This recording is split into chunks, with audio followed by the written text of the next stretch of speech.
নমস্কার, আমি জয় চক্রবর্তী। জয় coaching centre সবাইকে স্বাগত জানাই।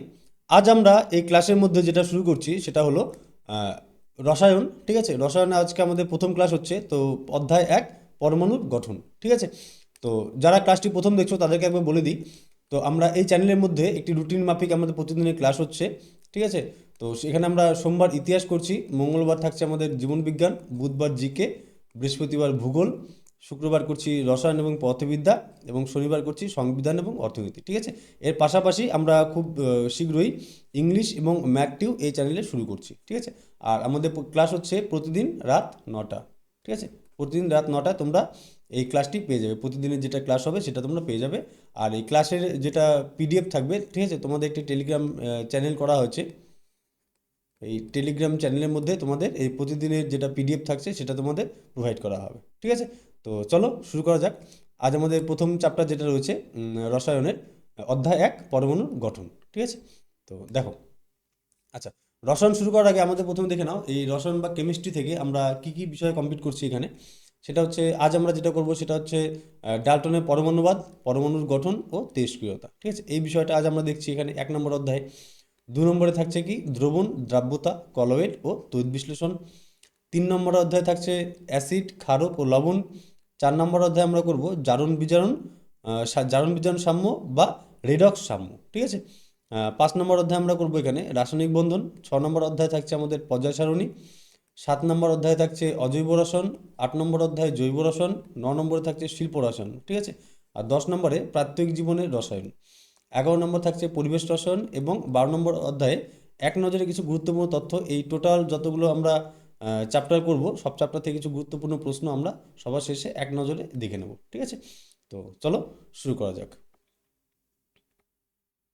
দেখো, আজ আমাদের যেটা চ্যাপ্টার রয়েছে, প্রথম চ্যাপ্টার ডাল্টনের পরমাণুবাদ, পরমাণুর গঠন এবং তেজস্ক্রিয়তা। ঠিক আছে, এই চ্যাপ্টারের মধ্যে কিছু কিছু ওয়ার্ডের সাথে বা কিছু কিছু তোমাদের শব্দের সঙ্গে পরিচিত হতে হবে। ঠিক আছে, সেই বিষয়গুলো সম্পর্কে জানতে হবে, নাহলে তোমরা এই কেমিস্ট্রিটা কিছুই বুঝতে পারবে না। কেমিস্ট্রি যতটা মুখস্থ করার বিষয় নয়, তার থেকে বেশি আমাদের একটু বুঝে নিতে হবে। ঠিক আছে, তো দেখো, প্রথমে আমাদের এই বিষয়গুলো, কোন কোন বিষয়গুলোর সাথে আমাদের একটু পরিচিত হতে হবে। একটা হচ্ছে পরমাণু কি। ঠিক আছে, পরমাণু কাকে বলে। ঠিক আছে, পরমাণুর শ্রেণীবিভাগ। ঠিক আছে, পারমাণবিক ভর একক এটা কি, ডাল্টনের পরমাণুবাদে সেখানে কি বলা হয়েছে, অ্যাভোগাড্রোর প্রকল্প কি রয়েছে। ঠিক আছে, তুল্যাঙ্ক ভার কি, মোল কি। ঠিক আছে, স্থিরানুপাত সূত্র কি, মিথানুপাত সূত্র, কোয়ান্টাম তত্ত্ব কি, আফবাউ নীতি কি জিনিস, তেজস্ক্রিয়তা কি বিষয় রয়েছে, তেজস্ক্রিয়তা মানে কি, এবং এখানে কি বিষয় বলা হয়েছে, নিউক্লিয় সংযোজন, নিউক্লিয় বিভাজন এবং আলোক তড়িৎ ক্রিয়া। ঠিক আছে, এই কয়টা টপিক তোমাদের এই 1 নম্বর অধ্যায় থেকে পড়তে হবে। ঠিক আছে, তো আমরা ক্লাসটি শুরু করার আগে এই প্রত্যেকটি টপিক ধরবো এবং সেখান থেকে একটু ভালো করে বুঝে নেবো। তারপরে এখান থেকে প্রিভিয়াস ইয়ারে কী কী কোশ্চেন এসেছে বা কী কী আসতে পারে সেই টপিকগুলো একটা একটা করে কমপ্লিট করবো। ঠিক আছে, তো চলো আমরা শুরু করছি। প্রথম যেটা সেটা হচ্ছে পরমাণুর গঠন। ঠিক আছে, চলো দেখো, প্রথম আমাদের চ্যাপ্টার যেটা রয়েছে পরমাণুর গঠন। ঠিক আছে, আচ্ছা, এবার আমরা প্রথমে একটু বুঝে নিই যে পরমাণু কি। ঠিক আছে, পরমাণু কি, এটা কোন কাজে লাগে, এটাকে কি, কাকে পরমাণু বলা হয়, একটু বুঝে নিতে হবে আমাদের। ঠিক আছে, মনে করো যে তোমার কাছে একটি সোনার টুকরো রয়েছে। ঠিক আছে, 1 গ্রামের একটা সোনার টুকরো রয়েছে। এই 1 গ্রাম সোনার টুকরোকে তুমি প্রথমে অর্ধেক ভাঙলে। ঠিক আছে, অর্ধেক করলে। ঠিক আছে, তোমার কাছে অর্ধেক সোনার টুকরো থাকলো। ঠিক আছে, 1/2 গ্রাম, 0.5 গ্রাম। ঠিক আছে, আরেকবার ভাঙলে। ঠিক আছে, তো আরেকবার ভাঙার পর তোমার কাছে থাকলো কি 0.25 গ্রাম। ঠিক আছে, এবার এইভাবে ভাঙতে ভাঙতে ভাঙতে এক মুহূর্তে তোমাদের কাছে এই ছোট্ট একটা টুকরো থেকে যাবে, যেটাকে আর ভাঙা সম্ভব নয়। ঠিক আছে, এটাকে আর ভাঙা সম্ভব নয়। তো এই যে ছোট্ট টুকরো তো রয়েছে, ঠিক আছে, এটা সোনা হতে পারে, লোহা হতে পারে, তামা হতে পারে, যে কোনো পদার্থ হতে পারে। ঠিক আছে, এই যে কোনো পদার্থে ভাঙার পরে যে একদম শেষে যে ক্ষুদ্র কণাটি থাকে যাবে সেটাকে হচ্ছে কি বলা হয়, পরমাণু। ঠিক আছে, আর এটা হচ্ছে সেই পরমাণুর স্ট্রাকচার বা ছবি। ঠিক আছে, তোমরা যেই বিষয়ই নাও, সেটা যখন ক্ষুদ্রতম কণা যদি যখন চলে আসবে, যেটা থেকে আর ভাঙা সম্ভব নয়, সেটাকেই বলা হয় কি, পরমাণু বলা হয়। ঠিক আছে, তো এই যে পরমাণু দেখছো, ক্ষুদ্র কণা, এই ক্ষুদ্র কণার মধ্যে যেটাকে আর ভাঙা সম্ভব নয়, এই পরবর্তীতে দেখা গেছে এই ক্ষুদ্র কণার মধ্যে আরও কিছু বিষয় রয়েছে। ঠিক আছে, এই ক্ষুদ্র কণাটাকেও ভাঙা গেছে, এই ভাঙার পরে দেখা গেছে বিভিন্ন পরীক্ষার মাধ্যমে দেখা গেছে যে এই ভিতরে আরও দুটো জিনিস রয়েছে। একটা রয়েছে কি প্রোটন আর একটা হচ্ছে নিউট্রন, ঠিক আছে। লাল এবং সবুজ কালার দেখো ভিতরে রয়েছে তিনটি তিনটি করে। তো এটা রয়েছে একদম ভিতরে, এই যে ছোট্ট কণাটি রয়েছে তার ভিতরে এটা রয়েছে। একটা রয়েছে কি প্রোটন আর একটা হচ্ছে নিউট্রন, ঠিক আছে। এই প্রোটন কি, প্রোটন হচ্ছে ধনাত্মক আর নিউট্রন হচ্ছে জিরো, বা এর কোনো না ধনাত্মক না ঋণাত্মক, ঠিক আছে। তো দুটো দুটো জিনিস রয়েছে। আর বাইরের দিকে যেটা অল টাইম যেটা ঘূর্ণন খাচ্ছে, ঠিক আছে, সেটাকে বলা হয় কি ইলেকট্রন, ঠিক আছে। এটা হচ্ছে ইলেকট্রন, এটাকে বলা হয় ইলেকট্রন, ঠিক আছে। আচ্ছা, এখান থেকে একটা জিনিস মনে রাখবে, এই যে আমরা দেখলাম যে এইটাই যে সোনার যে একটা টুকরো ছিল আমাদের কাছে, সেটাকে ভাঙতে ভাঙতে ভাঙতে ভাঙতে আমরা ছোট্ট একটি পর্যায়ে নিয়ে এসেছি, যাকে আমরা কি বললাম, পরমাণু। পরমাণু বা অ্যাটম বলছি, ঠিক আছে। এই অ্যাটমটার এই পর্যায়ে আসার পরে তার ভেতরে যে এই প্রোটন রয়েছে, নিউট্রন রয়েছে, তার বাইরে ইলেকট্রন ঘুরপাক করছে, এই বিষয়গুলো আমরা কীভাবে জানলাম, ঠিক আছে। তো এটা জানার আগে তোমাদের একটা মনে রাখতে হবে, চার পাঁচজনের নাম মনে রাখতে হবে, ঠিক আছে। পাঁচজন এক এক করে মনে রাখবে এখানে। ফার্স্ট কি, ফার্স্ট হচ্ছে ডেমোক্রিটাস। ডেমোক্রিটাস, প্রথম আসে ডেমোক্রিটাস। তারপরে যে আসে তিনি হচ্ছেন জন ডাল্টন, ঠিক আছে, জন ডাল্টন। তারপরে একজন ধারণা দেন, তিনি হচ্ছেন J J Thomson, J J Thomson, ঠিক আছে। তারপরে আসেন রাদারফোর্ড বা আর্নেস্ট রাদারফোর্ড, আর্নেস্ট রাদারফোর্ড, ঠিক আছে। আর সবার শেষে যিনি আসেন তিনি হচ্ছেন নিলস বোর, নিলস বোর, ঠিক আছে। এই পাঁচজন বিজ্ঞানী ছিলেন, এই পাঁচজন বিজ্ঞানী থেকে আমরা ধীরে ধীরে এই পরমাণু সম্পর্কে আমরা জানতে পারি, ঠিক আছে। প্রথম যিনি ছিলেন এই ডেমোক্রিটাস, ঠিক আছে, তিনি একজন গ্রিক দার্শনিক ছিলেন, ঠিক আছে। ইনি ছিলেন গ্রিক দার্শনিক, গ্রিক দার্শনিক। তিনি কি বলেছিলেন, যে পদার্থ ভাঙতে ভাঙতে এমন একটি পর্যায়ে চলে আসে যাকে আর ভাঙা যায় না, ঠিক আছে। এর নাম যে ভাঙা যায় না, তাকে প্রথমে কি পরমাণু বলা হতো বা অ্যাটম বলা হতো না, তিনি নাম দিয়েছেন কি, ডেমোক্রিটাস যিনি ছিলেন, তিনি এই ছোট্ট কণাটির নাম দিয়েছিলেন অ্যাটোমস, ঠিক আছে, অ্যাটোমস। তিনি এর নাম দিয়েছেন কি অ্যাটোমস, ঠিক আছে।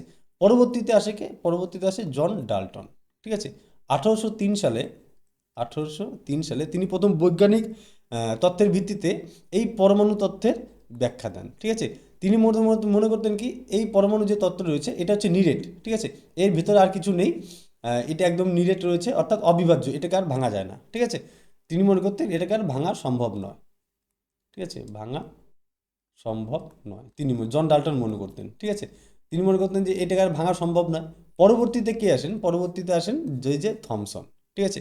ইনি কি করেন, এই যে পরমাণুটা রয়েছে, পরমাণুর বাইরে যে ইলেকট্রন ঘুরছে, ঠিক আছে, ইলেকট্রনের ব্যাখ্যা দেন কে, এই জে জে থমসন, ঠিক আছে। ইলেকট্রন, ইলেকট্রনের আবিষ্কার করেন কেন, এই জে জে থমসন, ঠিক আছে। আর পরবর্তীতে আবার কি আসে, তারপরে চলে আসেন রাদারফোর্ড, ঠিক আছে। তিনি কি বলেন, তিনি একটি বিখ্যাত একটি পরীক্ষা করেছিলেন, একটি সোনার টুকরোর পাত নিয়ে তার মধ্যে আলফা কণা বিচ্ছুরণ করে একটি পরীক্ষা করেছেন। সেই পরীক্ষার মাধ্যমে তিনি নিউক্লিয়াস আবিষ্কার করেছেন, ঠিক আছে। এই যে পরমাণু, ঠিক আছে, এই টোটালটা হচ্ছে পরমাণু। এই পরমাণুর ভিতরে যে নিউক্লিয়াসটা রয়েছে, এই নিউক্লিয়াসে রয়েছে প্রোটন এবং নিউট্রন। তিনি নিউক্লিয়াসটি আবিষ্কার করেছিলেন, ঠিক আছে, রাদারফোর্ড। রাদারফোর্ড কি আবিষ্কার করেছেন, নিউক্লিয়াস। এই নিউক্লিয়াস আবিষ্কার কে করেছেন, রাদারফোর্ড, ঠিক আছে।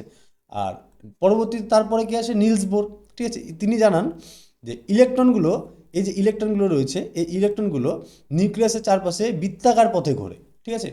তো ইলেকট্রনের বৃত্তাকার পথ আবিষ্কার করা হচ্ছে নিলস বোর, ঠিক আছে। ইলেকট্রন, ইলেকট্রনের বৃত্তাকার পথ,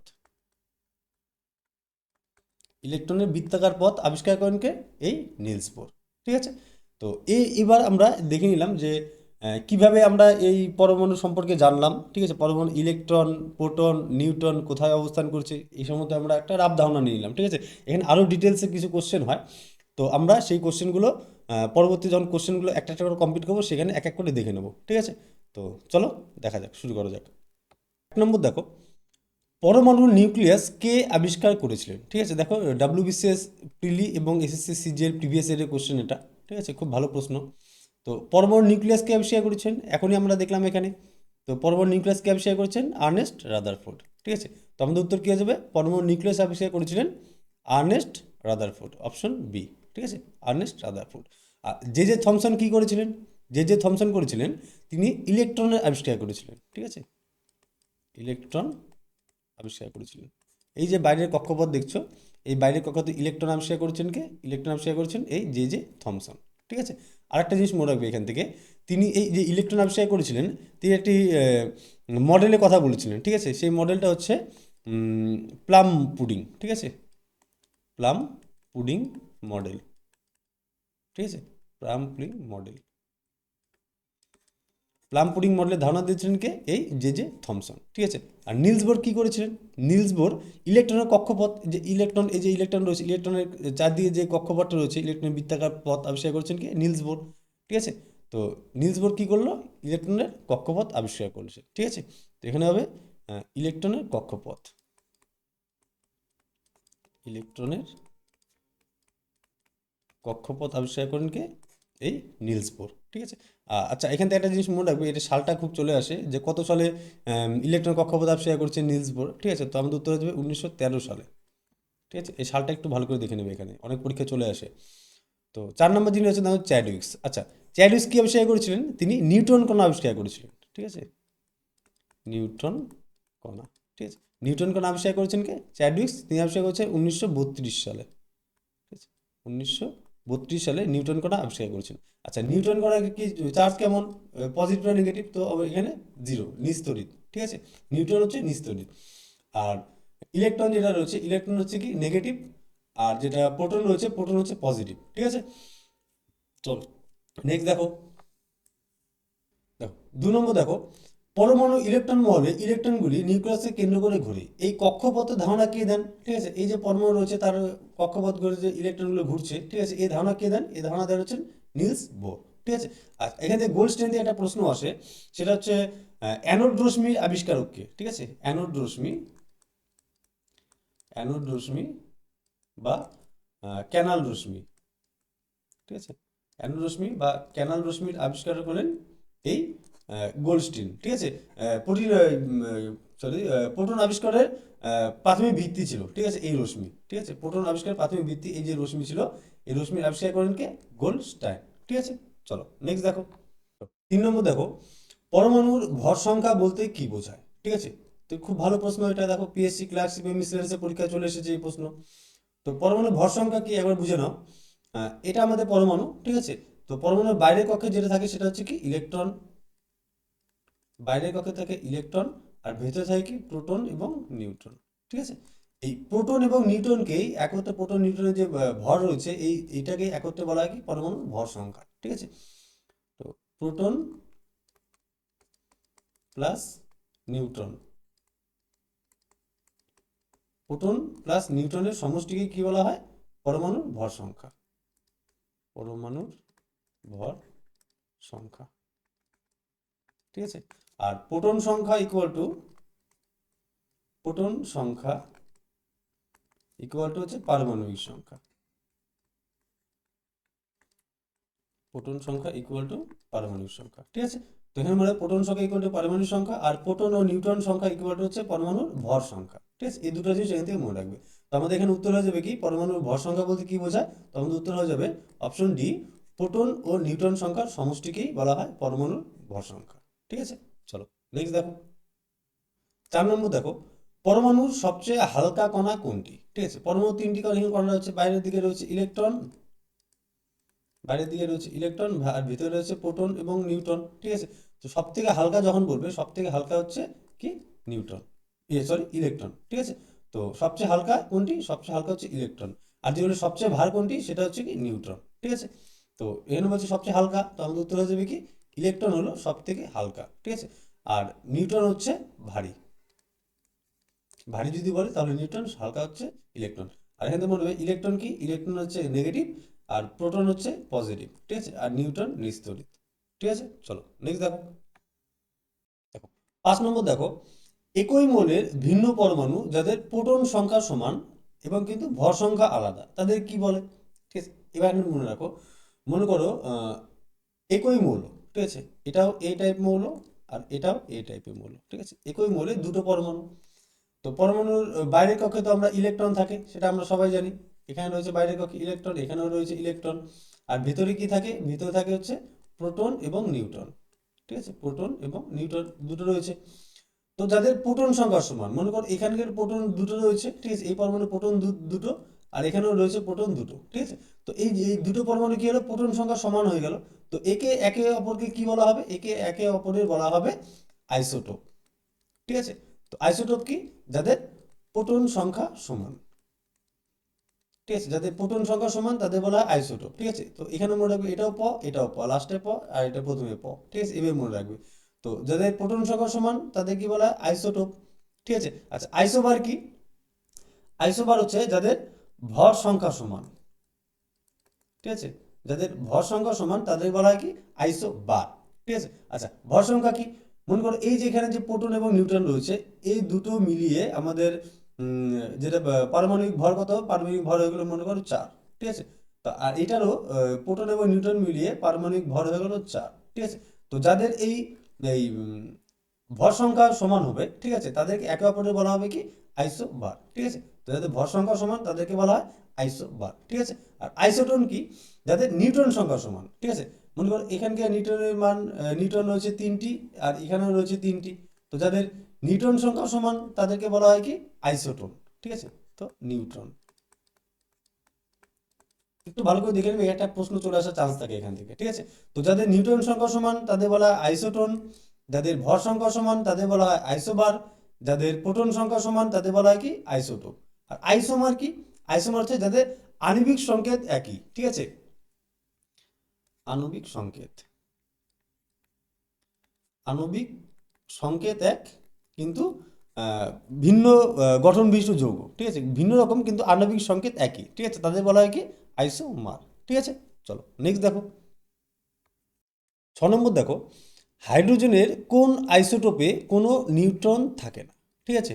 তো হাইড্রোজেনের কোন আইসোটোপে কোনো নিউট্রন থাকে না, ডাব্লিউবি পুলিশ এসআই এবং কনস্টেবলের প্রিভিয়াস ইয়ার কোশ্চেন, এটা একটু ভালো করে দেখে নাও। এটা মনে করো হাইড্রোজেন, ঠিক আছে। এই হাইড্রোজেনের কয়েকটি ভাগ রয়েছে, যেমন বাইরের দিকে তো ইলেকট্রন থাকে আমরা জানি, আর ভেতর থাকে কি প্রোটন এবং নিউট্রন থাকে, তাই তো। এবার এমন একটি হাইড্রোজেন রয়েছে যার আহ, যার কি যার কোনো নিউট্রন নেই, ঠিক আছে, প্রোটন সংখ্যা আছে কিন্তু কোনো নিউট্রন নেই, তাই তো, কোনো নিউট্রন থাকে না। আচ্ছা, যার নিউট্রন থাকে না তাকে কি বলা হয়, তাকে বলা হচ্ছে প্রোটিয়াম, প্রোটিয়াম, ঠিক আছে। তো যে সমস্ত হাইড্রোজেনের নিউট্রন থাকে না, ঠিক আছে, নিউট্রন সংখ্যা সমান, তাকে বলা হয় প্রোটিয়াম। এখানে প্রোটিয়ামে কি রয়েছে, প্রোটিয়ামে হচ্ছে প্রোটন একটি রয়েছে, প্রোটন রয়েছে একটি, ঠিক আছে, আর নিউট্রন রয়েছে জিরো, নিউট্রন জিরো, ঠিক আছে, এখানে কোনো নিউট্রন নেই, যেটা প্রোটিয়াম রয়েছে, ঠিক আছে। আর হাইড্রোজেন আরেকটি ভাগ রয়েছে যেটা হচ্ছে ডয়টেরিয়াম, ঠিক আছে, এই ডয়টেরিয়াম, এখানে আমাদের উত্তর হয়ে গেল প্রোটিয়াম। তো আরেকটি হচ্ছে ডয়টেরিয়াম, ডয়টেরিয়ামে কি একটি প্রোটন একটি নিউট্রন, ঠিক আছে, একটি প্রোটন আর একটি নিউট্রন রয়েছে ডয়টেরিয়ামে। আর ট্রিটিয়াম কি, ট্রিটিয়ামে রয়েছে আহ, একটি প্রোটন, একটি প্রোটন আর হচ্ছে দুটি নিউট্রন রয়েছে এখানে, ঠিক আছে। এটাকে বলা হয় কি, এটা হচ্ছে তেজস্ক্রিয় আইসোটোপ হাইড্রোজেনের, তেজস্ক্রিয় আইসোটোপ, এটা হচ্ছে হাইড্রোজেনের তেজস্ক্রিয় আইসোটোপ, ঠিক আছে, এই ট্রিটিয়াম। আর ডয়টেরিয়াম হচ্ছে কি, ডয়টেরিয়াম হচ্ছে সবথেকে ভারী হাইড্রোজেন, সবথেকে ভারী হাইড্রোজেন, ঠিক আছে। চলো নেক্সট দেখো, 7 নম্বর দেখো, পরমাণুর রাসায়নিক ধর্ম মূলত কিসের উপর নির্ভর করে, ঠিক আছে। তো পরমাণুর রাসায়নিক ধর্ম কিসের উপর নির্ভর করে, পরমাণুর রাসায়নিক ধর্ম পরমাণুর পারমাণবিক সংখ্যা বা ইলেকট্রন বিন্যাসের উপরে নির্ভর করে, ঠিক আছে। চলো নেক্সট দেখো, আচ্ছা, এখান থেকে আমরা পরমাণুর গঠন থেকে এই কটা প্রশ্ন তোমরা একটু ভালো করে যদি বুঝে নাও তাহলেই হয়ে যাবে, ঠিক আছে। এবার আমরা যেটা শুরু করব সেটা হচ্ছে পরমাণুর শ্রেণীবিভাগ, ঠিক আছে। চলো শুরু করা যাক।